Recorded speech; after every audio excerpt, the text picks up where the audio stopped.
Hello everybody, how's it going? Lesson number 2 from course number 3, Algorithms and Problem Solving. Today we're going to solve 5 problems by creating programs to solve these problems from 6 to 10. Let's go to Visual Studio to take the 5 problems of lesson number 2. Alright, this is problem number 6 is to get the first name and the last name and print them as a full name. We want to display questions for the user and ask him about the first name and the last name, and in the end print it as a full name. How are we gonna do this? We will build a struct like the previous problems in the previous lessons. We will put the first name and last name according to the program required, right, to solve this problem. And we will define two string data type because first name and last name are text. So we will use string data type with them. And after that, we will do read info function. Read info function also like the previous problems in the previous lesson. We will just change the question that will display for the just through the console screen. Please enter your first name, please enter your last name, and we will call first name and last name through the local variable that we declared here in the read info function. Like the previous lesson and previous lesson, we didn't change anything except the string or the questions that we displayed for the user through the screen, and in the end you return info. So the info it will return with full name, first name and the last name. So to do concatenation, to put the string next to each other, what we will do, we will create another function. We name it get full name from string data type, and we will use in its parameter the name of user defined data type of the struct info. Info it will be already full with first name and last name. And inside the get full name function, we will declare a variable and name it a full name from string. Also leave it empty. This equal double quotation to make the string empty. We say it's better to do initialization for any variable. With integer we did 0. With string we did double quotation, which means empty, to not let the compiler bring us any string from the memory, from the garbage. So we do initialization for the string. How we do initialization for the variable that belong to the data type, string data type? Double quotation, equal double quotation, which means now we make sure that this full name it's empty, will not assign to it any value, and the compiler not bring us any garbage from the memory. All right, and you will know in future what I mean about this better. Right, so let's get back to our get full function. After we declare full name variable that's belong to the string data type, equal double quotation to make sure that it's empty, the full name, we doesn't assign to it anything. And after that we said full name equal info dot first name plus double quotation space plus info dot last name. This line of code we called it concatenation. When we want to connect two strings to each other, we called it concatenation in programming by using plus operator. All right, info dot first name plus and double quotation just to make space, and another plus, which is plus operator, info dot last name. All right, and return full names. And after that, we want to print it. We will create procedure print full name. We will put in the parameters the full name that's actually already stored inside the first name and last name, like after we did concatenation, and we will print it in any paradigm style you want. Your name is full name. For example, Sam, Adam with the spaces. All right. And here in the main function, once we did run, the compiler come to read info, go to the read info function, display the questions.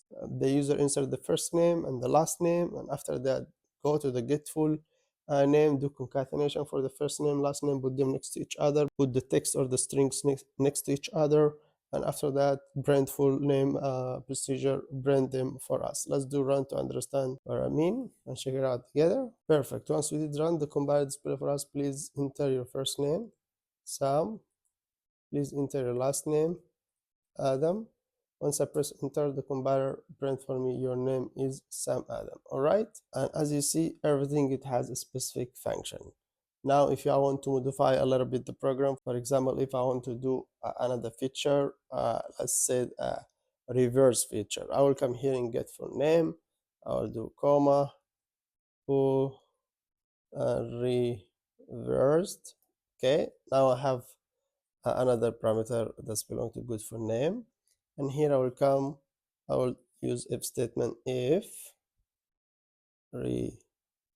reverse. No need actually to when you have one line of code, no need to do curly bracket for the if else statement. You can use it without. I will show you now how. For example, like this, if reversed, go down, for name equal info dot first name plus double quotation space plus info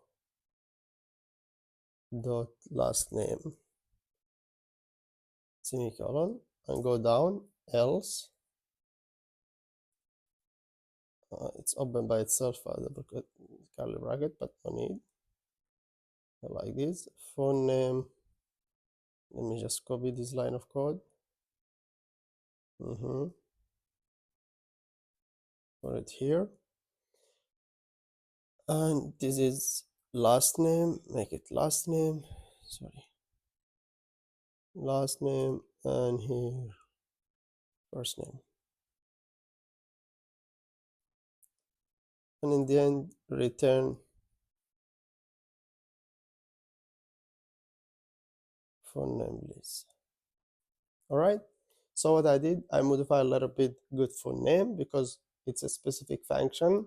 It just responsible how to do concatenation for the strings, for the text, for the first name and the last name. So I can play in this function without ruin the rest of the program and the rest of the functions. Now, because I want to add reversed feature, so I just add another parameter, and after that I use if else statement. I say if reverse true, if it's true, return for me first name and last name. If it's true, return for me the first name and connect it with the last name. But if the reverse is false, return for me the last name first, and after that the first name. And you'll come here in the main function, we'll do comma, let's make it true.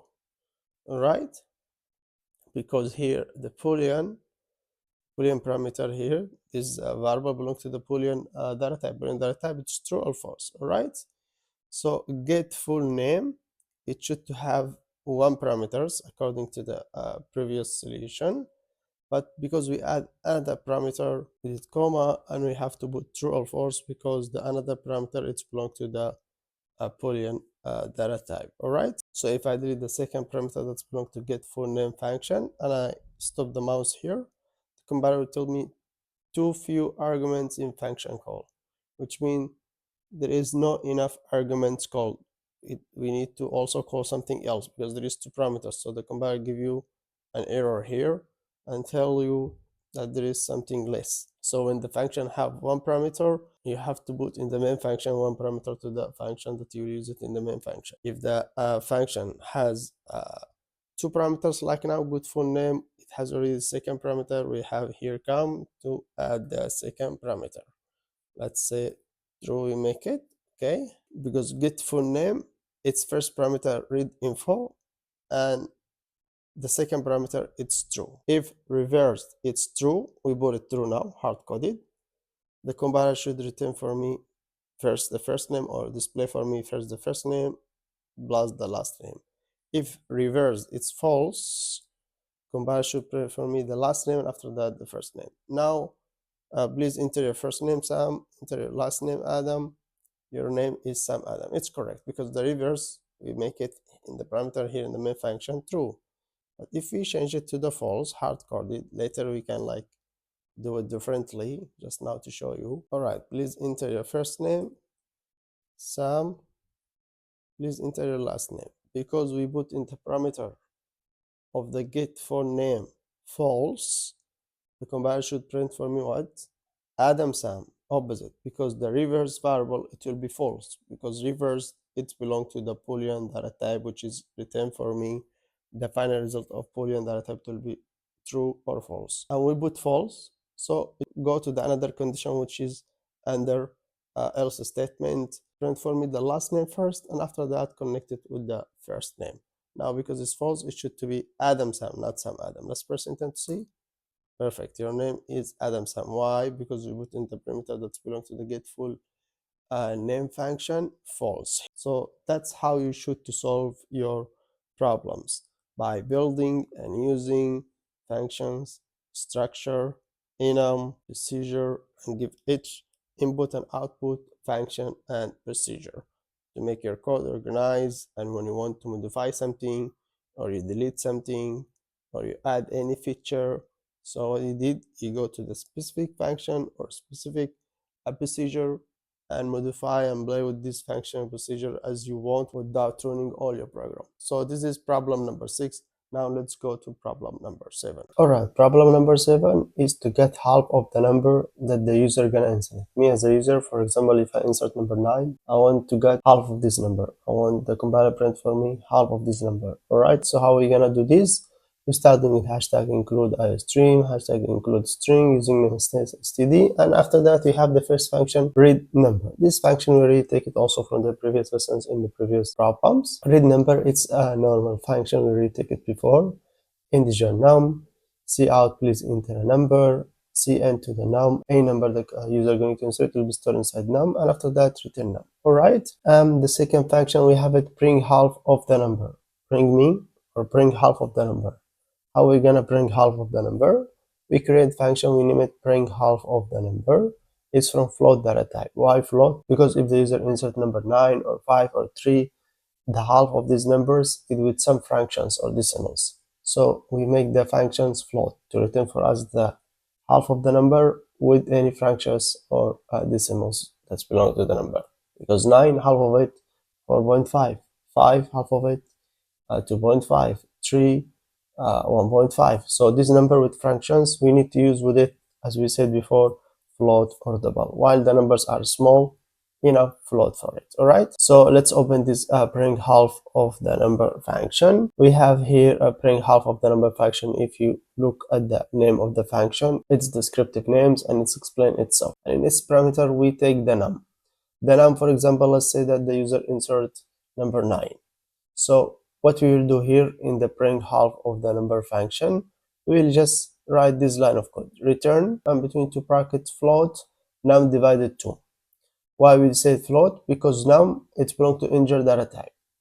First we do casting for the num, for the variable that belongs to the integer data type. We do for it casting, we convert it from integer to float in case the user insert, as we said, number 9, and we don't want the compiler return for us half of the 9, just 4. No, half of the 9 is 4.5. So to let the compiler display for us the correct result of any number that the user is going to insert, we will casting or will convert the num variable that's actually belong to integer data type. You told me why I didn't do it from the beginning float, and no need here to do casting. I told you I do it on purpose here integer. I create the read number from integer and not float to remind you and let you get used how to do convert and casting from data type to data type. All right, as we take it before. So on purpose I make the num belong to integer data type where I come from the beginning, make it double or float, and the compiler will return in the end the correct results.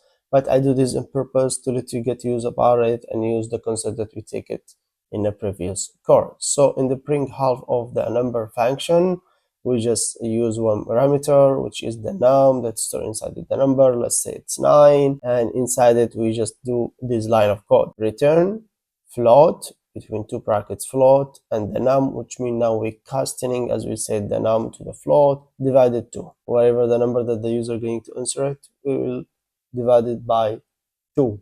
And it will give us half of the number. So half of the number that the user inserted through the console screen, it will be stored under bring half of the number function. Bring half of the number function, it will hold for us the half of the number that the user inserted. And after that, we have procedure print results. In print result also we use integer num to take the whole number to display it on the console screen. For example, the user insert number 9. We will take number 9 and use it with the print result procedure. Why?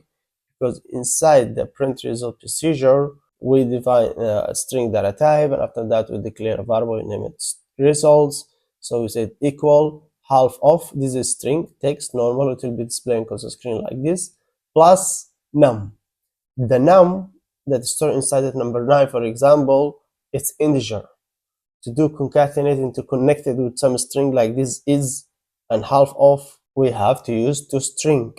toString, to underscore string, it will convert to us the number, the integer number to string. It will be 9, but it will be displayed on console screen as a string. Why? Because we converted from integer to string by using _string keyword. Plus is between double quotation is, this is also text string like half of, plus if we call bring half of the number function and we put inside its parameter num without convert it to string, the compiler will give us error. Why? Because bring half of the number, it's float function, which is not string. So to convert it also, we have to use _string as we use with the num, _string to convert the num, the integer, the number, to the string.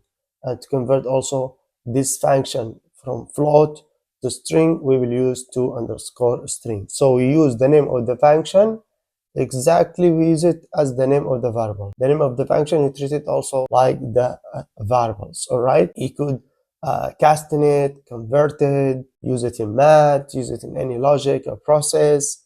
It's exactly like the variables. The name of the functions is exactly like the variables. So now in this line of code, we do concatenation and we convert num and float values to the string to do concatenation with the strings that we built it ourselves. We did half of this text string. To connect it with the number, I have first to convert the number to the string, and after that connect it with another string, which is, and to connect the bring half of the number, which is will return for me the half of the number. This function will return for me half of the number, the final result of the number, which is the half of the number.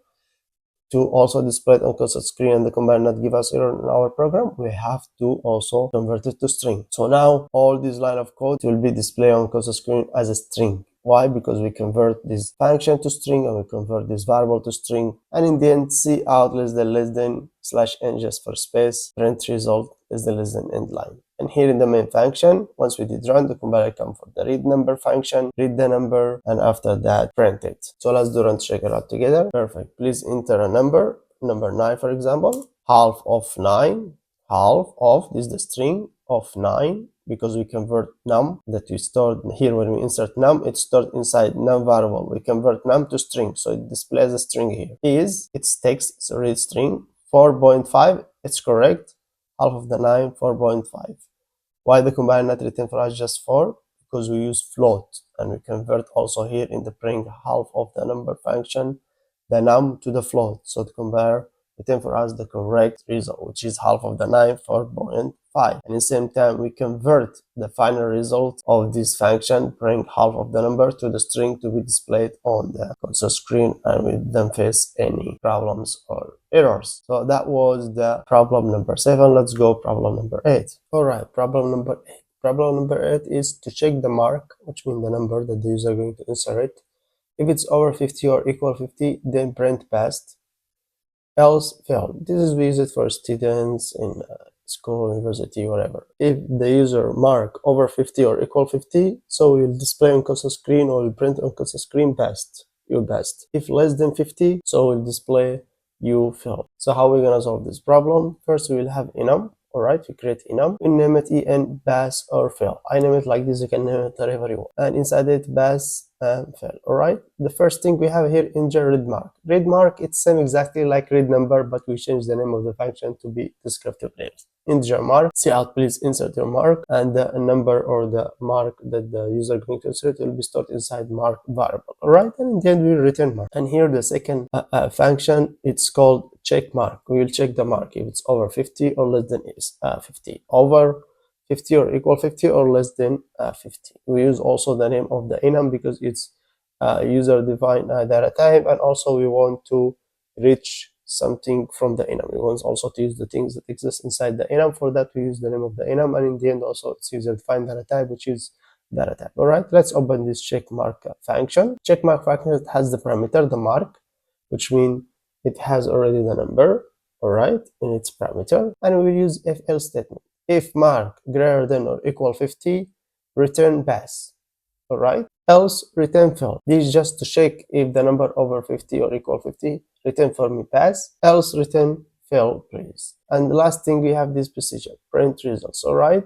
All we have inside print results. Print result procedures, we put in its parameters mark, the mark that the user inserted through the cursor screen, and also we use if else statement. If check mark, this is the name of the function, equal pass, if this function return pass, so please print for me or display for me this string you passed. If check mark return for me this check mark function return for me fail, so please print for me or display for me on cursor screen you failed. So check mark function, it will hold if the user passed or failed. If it's passed, we will print you passed, else you failed. And here in the main function we will just use print results. We called it here in the main function print results, and we put in its parameter the read mark. So once we did run the compiler, go to read mark function, display the question for the user, please insert your mark, the user insert for example 51 and store it inside mark variable, and the user jump to the second function check mark, check if this number that the user or the mark that the user inserted to the screen over or equal 50, or return for us pass, else it will return for us failed, and in the end we print it by using print result procedure. So let's do run to check it out together. Perfect. Please insert your mark. Let's say 49. It should be failed, or should compiler display for me you failed. Perfect. You failed because 49 is less than 50 and not equal 50 even. Let's do run again to make the compiler display for us you passed. Let's type 50. It should to print for me or display for me you passed. Perfect, you pass. So that was the problem number 8. If you want to check the mark, if it's over 50 or equal 50, then print pass, else failed. And you can use this logic of this program according to any mark you wanted. For example, some teachers, their full mark it's 50. So you can say if the mark is over 25 or equal 25, you passed. If it's less than 25, you failed. So according to your needs, this logic, it will fit your needs, and also we will modify it and optimize it and enhance it in the future or more in the future courses. This is just now to solve a small problems. In this course, we'll solve a small problems to help us use the concepts that we take it from the previous course, and same time to get use about algorithms and problem solving. All right, so let's go to problem number 9. All right, problem number 9 is to ask the user to insert 3 numbers and sum them up. So let's go to see how we're gonna solve this problem. First, we have here read numbers function. It's like normal function, already we use it many times in this lesson and the previous lessons. All right, but this time it's float, not integer. All right, from a float data type, not integer. Let's open and see what's inside it. We have float num1, num2, num3. We say the variables, when they are belong to the same data type, we can write them next to each other or in same line of code, like here. Num1, comma, num2, comma, num3, all of them from the same kind of data type, which is float here. And after that, we display this string or text or questions to the user through the console screen. Say out, please enter number 1. The first number will be stored inside number 1 variable. And same with the number 2, it will be stored inside number 2 variable, and so on. And after that, in the end, we will do inside this function, float sum equal num2 plus num3, num1 plus num2 plus num3, the 3 numbers, sum them, and store them inside some variable, and after that return sum. And here in the end we have a void print result. Print result take the sum. All right, because sum it will hold the final result, the total numbers. We just print this text, the total of the numbers are, and we call it sum. But it's already hold inside it the final number after we sum the numbers up here in the read number functions. And here in the function we call the print results and read numbers. Let us check it out together. All right, once we did run, please enter number 1, for example 10. Please enter number 2, 22.5. Please enter number 3, 33.3. The total of the numbers are 65.8. This program is good and it's work, but as we said before, while we have math in our program, while we have logic and math process, we have to give this math a specific function. All right, as we agreed before, each input and output and math and process and logic, it will have procedure or function. So here, when I did the math inside this function, it's wrong, because as we said, we cannot put the input and output with the computation in same function like we do it here in read number function. We read and display first. We display questions, which means we give some output for the user through the console screen, and we collect some data, which means we take input, and after that also we do computation in the same function, and we return the computation in the same function that's responsible to read numbers from the user through the console screen. And this is wrong. So optimize it a little bit. We will delete all of this, right? And we will come here. We will delete also this float and the variables. We will define and declare them here. Float number 1 in the parameter, right? Float number 2, comma, float number 3, and we will make them by ref. Why by ref? Because we want to take the original variables with their values when the user insert them through the console screen and use them in other function and other procedures and also in the main function. All right, so by ref, as we said, the compiler take the original variables with their values and use them in other function or in the main function.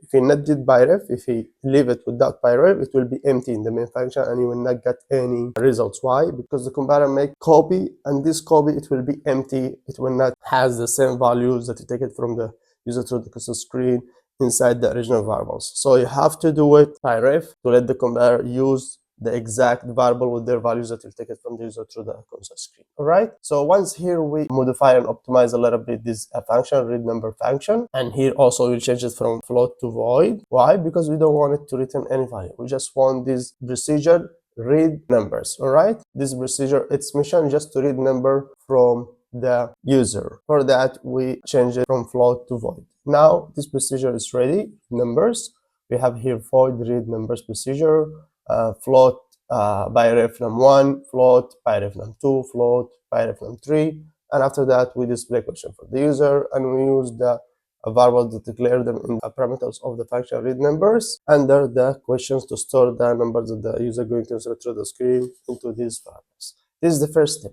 How to optimize this program? We optimize first the first function. We make it just to what? Read numbers. All right, this function now just to read numbers, and after that we will create another function. We will name it, for example, float sum the numbers. I already did it here, but I will do a comment for you. Perfect. This function, it will do the computation, it will do the math, it will do the process, the logic. All right, because as we said in a previous solution for this problem, we make the computation and the input and output in same function, and this is wrong. Why wrong? Because it will not be easy to reuse this code or do testing later. To make it easy in testing later and you get back to reuse this code, you have to separate the separation for the logic and computation and the input and the output. Each input and output and computation, logic and process and math in specific, in different function and procedure. All right, so the second function, what we will do, sum the numbers. This function just will sum the numbers. We already take the three variables, num1, num2, num3. It will be already stored inside in the values that the user already inserted. How we gonna get these values inside these variables? Because here in the read numbers, we make the variables by ref. We make it by ref, which means by reference. We take the original variables with their values that the user going to insert, and we use it in another function like now. So these variables now full already with the numbers that the user insert them on the console screen. And here down, we will say float sum equal num1 plus num2 plus num3. Sum them up, all right? And after that, store it inside sum. And we return sum. We return just one value because function just return one value, not like before when we did the computation inside the read numbers, and after that we return sum. No. First function now read just numbers, and second function sum the numbers, we just summed it. And after that we have the print results. It's float sum, take the sum that is already stored inside it and hold for us the total numbers, and we print it. The total numbers are sum. But here in the main function we need to modify it a little bit. We need to say float num1. We need to define float data type and declare the variables again, num1, num2, num3, all right, comma, and here we'll delete this function from print result procedure. All right, we'll call it here again, and because it has three parameters, the read numbers procedure, we should also use these three variables inside the parameters of read number procedure, because it exists inside these procedure parameters. So we will say num1, comma, num2, comma, num3. Visual Studio already help you by yourself and give you what you have. And here in print result, because it has one parameter, float sum, we have to fill its parameter in the main function as we said. So print result, we fill it with the sum, the numbers function, and because the sum of the number function, it has its parameters, and its parameter is num1, num2, num3. So we will use num1, comma, num2, comma, num3. Alright, while this function and procedure, it has parameters up, so we should to fill them later in the main function. Alright, so now the program, it's ready. In the main function, we define float data type, we declare the same variable that actually store already the number inside them from the read number function because they are by ref. While they are by ref, so I can use them as the original variables with their values in the main function or in any another function procedure. Alright, like here. Now when we declare them, they're already full. We just declare them. Why we declare them in the function? Because we want to use them with the read number procedure, because read number procedure, it has 3 parameters up, and also we want to use it with the sum numbers function because it has 3 parameters up, and these 3 parameters are num1, num2, num3. Now let's do run. Perfect. Once we did run, the compiler display for us the first question. Please enter number 1, let's say 10. Please enter number 2, 10 plus 6. Please enter number 3, 10. The total numbers are 3.6, and that's a perfect answer and correct answer. This solution, it's the ideal solution for this problem. All right, problem number 9, that to ask the user to insert 3 numbers and after that sum them up. The previous solution that we do it for this problem, it's correct. It works. You saw how it's work, but it's not the correct way to how to program and develop as a developer. As a decent developer, as a good developer, you have to separate, have to do separation for the computation, for the input and output, any logic, any process, any math. You have to give each one of these things that I mentioned a specific procedure and function. And I want you to put it like this in your brain. I have input, I need to read numbers, I need to read anything, it will have different procedure or function. I need to do math or do computation, so it will have a specific procedure or function. I need to write any logic, we will take a lot of logic in the future. We have still long journey in this roadmap. It will has a different function and procedure. So now let's go to problem number 10. All right, problem number 10 is to read 3 marks on numbers from the user and get the average of those numbers. We will insert 3 numbers and I want the average of these numbers. All right, let's see how we're gonna solve these problems. First function, we have read numbers. It's same like the previous problem, and we define the data type and we declare their variables in the parameters of read numbers.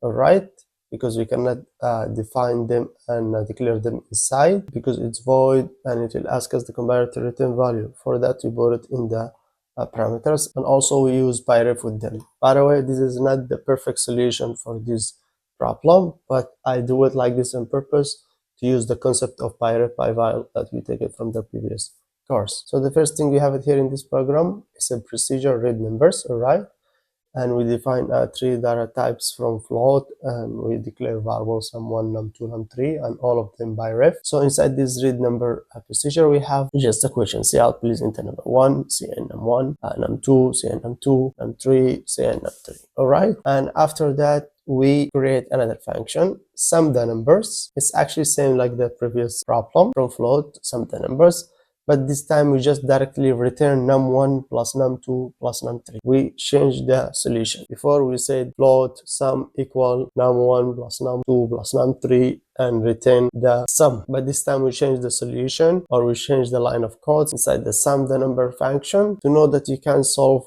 the problem in many ways. All right, and after we return the num1 plus num2 plus num3, which means the final result, the 3 numbers, their final total after we sum them, it will be stored inside sum the number function.